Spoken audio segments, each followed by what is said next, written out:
Apa sih jenis kelamin itu? Apa yang membedakan dengan gender? Itu adalah pertanyaan paling dasar ketika kita mau mulai belajar tentang diskriminasi berbasis gender. Capeknya. Itu Ade ya? Ini Super Bunda. Kekuatan Super Bunda apa? Banyak, bangun pagi, kerja, masak. Kalau ayah? Ayah cuman ngantor. Bunda udah ngantor masih kuat masak. Maaf ya, nggak pernah bantu. Nah, kalau jenis kelamin itu tentu saja bisa kita lihat berdasarkan hal-hal yang bersifat fisik. Jadi kalau pas ada seorang ibu nih lagi melahirkan, terus pertama kali yang dokternya keluar ruangan gitu ya, orang-orang pasti akan nanyain jenis kelaminnya, cowok apa cewek dok gitu kan. Terus dokter itu sebetulnya ngelihat dari mana? Dari alat kelamin yang ada di si bayi gitu. Kalau misalnya si bayinya punya penis, berarti dokternya langsung nyebut laki-laki. Kalau si bayinya punya vagina, si dokternya langsung nyebut oh anaknya perempuan. Nah kemudian tiba-tiba beberapa jam kemudian orang-orang tuh pada nengokin, oh anaknya cowok. Tiba-tiba ada orang datang bawain kado, baju warna biru, terus kalau kado mainan tuh berarti ya mobil-mobilan, terus sepatunya sepatu yang ala-ala cowok kayak gitu ya. Nah terus kalau misalnya bayinya perempuan itu langsung dibawain segala kado yang warnanya pink. Jadi dibawain rok warna pink, dibawain jepit-jepit rambut warna pink, dibawain sepatu warna pink, selimut-selimut dan segala perabotan yang ada di rumah itu juga warna pink. Di situ sebetulnya kita sudah ada tuh perbedaan antara jenis kelamin sama gender. Gendernya di mana? Gendernya tuh ada di biru sama di pink tadi. Sejak kapan biru itu jadi warnanya laki-laki dan pink itu jadi warnanya perempuan? Padahal yang namanya warna itu harusnya nggak punya jenis kelamin. Nah disitulah yang namanya gender. Jadi gender itu adalah identitas-identitas sosial yang melekati hal-hal yang ada di jenis kelamin tertentu gitu. Nah, contoh yang lain lagi, misalnya kalau dulu kalian ingat nggak di buku teks pelajaran SMP, pelajaran SMA atau di buku teks PPKN atau biasanya pelajaran bahasa Indonesia itu selalu ada kayak gini kalau pas kita belajar nulis tuh. Jadi ibu memasak di dapur, bapak membaca koran, Tina membantu ibu memasak atau Tina menyapu rumah dan Budi bermain bola. Jadi Budi ini si kakak laki-lakinya tuh nggak tahu kenapa selalu bermain bola gitu. Jadi si ibu masak di dapur, terus bapaknya baca koran, terus Tina menyapu lantai dan Budi bermain bola. Ini juga sebetulnya yang terjadi di saya. Jadi saya adalah anak perempuan terakhir di dalam keluarga dan saya punya satu kakak laki-laki. Jadi pengalaman saya secara sosial yang saya alamin tuh gitu banget tuh. Jadi saya tuh dulu kalau tiap hari di rumah dari jam 2 siang sampai jam 5 sore itu dulu zaman kecil tuh harus selalu ada di rumah. Buat apa? Karena saya tuh yang bertanggung jawab untuk melakukan segala hal yang sifatnya bersih-bersih rumah. Saya nyapu, saya ngepel, saya nyuci piring, terus nyuci baju gitu ya.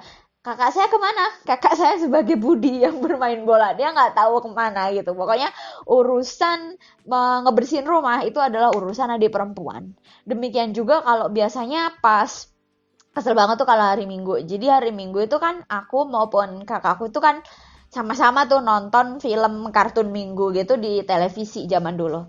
Tetapi giliran ada ibuku tuh perlu untuk misalnya nyuruh beli telur atau beli minyak goreng di warung, itu pasti yang disuruh adalah aku sebagai adik perempuan. Dek beliin minyak goreng dong, dek beliin beras dong gitu. Padahal di sampingku tuh ada kakak aku. Tapi dia sebagai kakak laki-laki itu tidak pernah dimintai tolong apapun dan dulu kita tidak pernah mempertanyakan itu gitu. Sedangkan setelah kita belajar soal jenis kelamin dan belajar soal gender, kita akhirnya baru mempertanyakan itu gitu. Kenapa misalnya menyapu, mencuci baju, menyetrika memasak gitu ya, itu dianggap sebagai pekerjaan perempuan, sedangkan misalnya benerin genteng, kemudian benerin hal-hal yang bersifat elektronik, terus manjat-manjat gitu ya, atau pekerjaan yang lainnya gitu, itu adalah didefinisikan sebagai pekerjaan laki-laki gitu. Padahal menyapu itu pakai tangan, pakai otak, dan pakai kaki. Menyapu nggak pakai vagina, ya. Menyapu nggak pakai penis. Jadi menyapu, menyetrika, memasak itu bukan pekerjaan jenis kelamin tertentu. Sedangkan sama juga gitu ya, manjat genteng itu kan pakai otak, pakai tangan, pakai kaki. Manjat genteng itu nggak pakai penis dan nggak pakai vagina juga gitu. Jadi manjat genteng itu pekerjaan yang nggak punya jenis kelamin juga.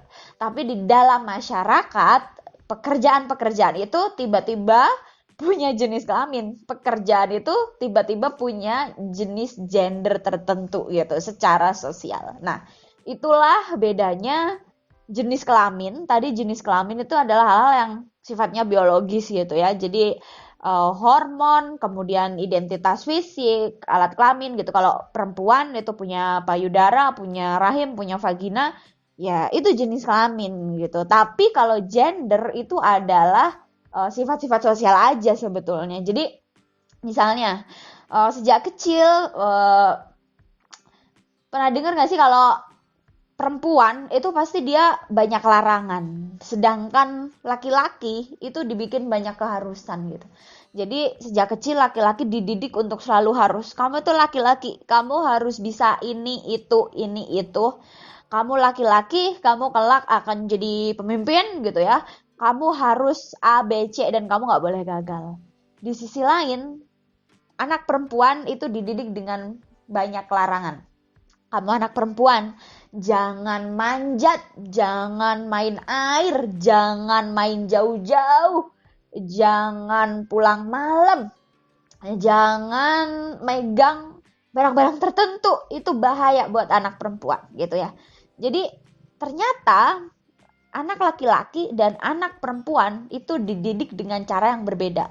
Dan sebetulnya itulah akar masalah yang paling basic banget dari diskriminasi gender atau dari ketidakadilan gender. Kenapa kemudian jadi ketidakadilan atau jadi diskriminasi gitu ya? Karena sebetulnya pola asuh yang berdasarkan gender kayak gini atau diskriminasi gender ini tuh sebetulnya nggak hanya merugikan perempuan, tapi juga merugikan laki-laki gitu. Kalau merugikan perempuan itu udah jelas lah ya, maksudnya perempuan akhirnya nggak punya banyak keterampilan yang itu dimiliki laki-laki. Perempuan jadi nggak bisa melakukan banyak pekerjaan yang diajarkan kepada laki-laki gitu. Padahal ketika anak perempuan ini sama-sama diajarkan keterampilan itu atau pekerjaan itu, dia bisa jadi lebih mandiri loh gitu. Anak perempuan yang misalnya bisa benerin alat listrik sendiri atau bisa pegang alat tukang sendiri gitu ya, ya dia akan jadi lebih mandiri gitu. Apa salahnya kan membesarkan anak-anak perempuan yang mandiri gitu. Nah di sisi lain untuk si laki-laki, karena dia banyak tekanan ya, anak laki-laki tuh nggak boleh nangis gitu. Anak laki-laki tuh nggak boleh nangis, nanti disebut cengeng gitu. Kemudian anak laki-laki tuh harus A, B, C, kalau nggak dia disebut laki-laki gagal. Ini kan kasihan gitu ya. Padahal ya gagal itu bukan hanya milik perempuan tapi juga milik laki-laki. Laki-laki boleh gagal kok.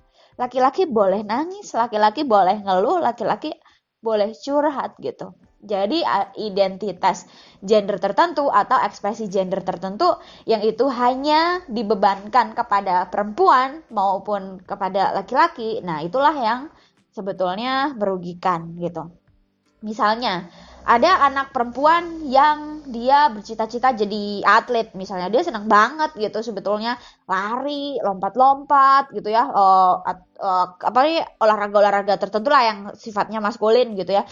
Dia senang gitu anak perempuan, tapi dilarang gitu karena bagi orang tuanya misalnya ya itu bukan suatu pekerjaan yang pekerjaan perempuan banget gitu ya. Perempuan tuh harus lembut gitu ya, harus ya pokoknya tuh harus apa ya, harus perempuan banget gitu biar nggak nyalahin kodrat gitu katanya. Nah di sisi lain ada anak laki-laki yang misalnya dia senang lukis gitu, terus dia katakanlah dia apa ya, punya bakat seni yang bagus gitu, dia nyanyi bahkan menari gitu kan, ada dancer-dancer laki-laki kreator gitu yang sebetulnya kan keren juga gitu. Atau sebetulnya kan chef-chef atau koki itu kan banyak yang laki-laki ya, maksudnya chef-chef terbaik justru yang kita lihat di televisi atau kita baca di apa ya, dokumenter, di film-film dokumenter tuh kan justru malah laki-laki gitu kan. Jadi itu kan membuktikan apa? Berarti misalnya tadi pas laki-laki masih kecil gitu ya, dilarang pegang alat masak, dilarang ke dapur karena katanya jangan, itu kan pekerjaan perempuan. Nah, tapi ternyata kok ada chef dan koki-koki terbaik di dunia ini laki-laki. Berarti kan memasak itu kan ya tadi ya, bukan pekerjaan yang mempunyai jenis kelamin gitu, tapi memasak adalah keterampilan atau pekerjaan semua orang harus bisa sebetulnya untuk survival ya, untuk bertahan hidup. Tetapi sebagai pekerjaan yang profesional itu sebetulnya skill yang bisa dipelajari oleh perempuan maupun oleh laki-laki. Tetapi karena ya diskriminasi gender gitu ya, bahwa anak perempuan nggak boleh melakukan pekerjaan ini itu, atau anak laki-laki nggak boleh melakukan pekerjaan ini itu gitu, nanti bisa malu, masa perempuan gitu, masa laki-laki gitu. Itu artinya apa? Artinya diskriminasi gender ini kan membatasi perempuan maupun laki-laki buat berkembang sesuai sebetulnya, karena dia punya bakat, dia punya potensi tertentu yang ketika dia diizinkan untuk mempelajari itu justru dia menjadi sosok yang mandiri gitu. Jadi kayaknya itu dulu soal jenis kelamin sama gender, gampang banget kan dipelajari sesungguhnya. Jadi gender itu yang sifatnya sosial, kemudian jenis kelamin itu yang sifatnya biologis aja gitu. Selain itu kita bisa mikir gitu, kalau misalnya ada pekerjaan tertentu, enggak kok itu tuh bisa dipelajari, itu berarti gender gitu ya, bukan kodrat yang berdasarkan jenis kelamin gitu. Kemudian ada keterampilan tertentu gitu ya, atau ada sifat-sifat tertentu gitu, itu tuh bisa dipelajari sebetulnya, itu berarti gender bukan jenis kelamin, kayak gitu aja. Jadi kalau ada pertanyaan tentang perbedaan jenis kelamin, perbedaan gender, kalian bisa drop di pertanyaan di bawah. Terima kasih sudah nyimak video pendek kali ini. Sampai jumpa, perempuan dukung perempuan.